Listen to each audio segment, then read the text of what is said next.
A noisy garage door could be a real headache. Depending on your system, you need to consider the rollers, the springs, the garage door opener, the door itself. Now, if you have a detached garage that isn't part of your home, well, the noise really doesn't affect you.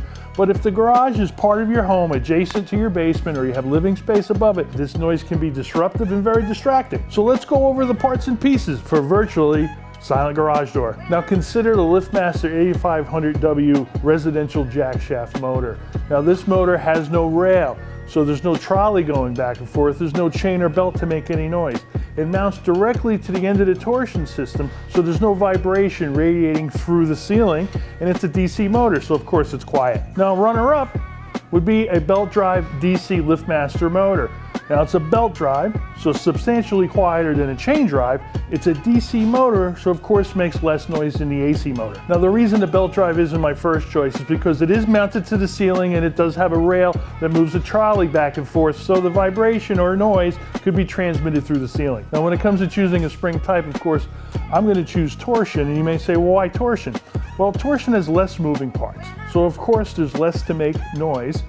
Extension system, while it does a good job lifting the door, has more moving parts and pieces. They have pulleys which eventually can wear and make some noise, and of course would require additional maintenance and lubrication. Now the torsion system sets up above the top of your door.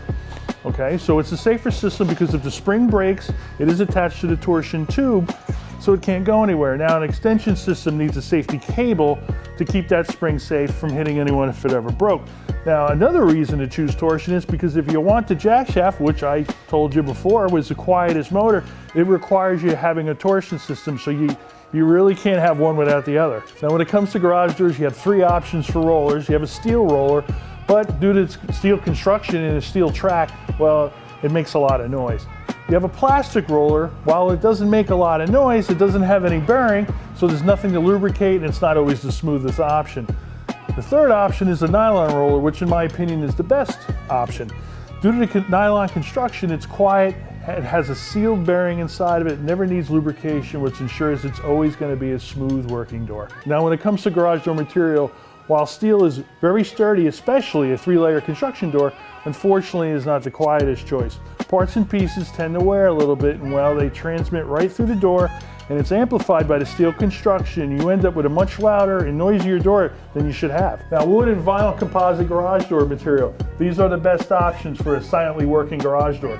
The 3-layer construction ensures that it's a sturdy door, but the composite material makes sure that none of those noises are transmitted through the door as it moves up and down the track. Now, if this video has helped you out, press the like button. If you want to learn more about garage doors, garage door openers, subscribe to the link below. I'm Joe Conti with Precision Door, a name you can trust.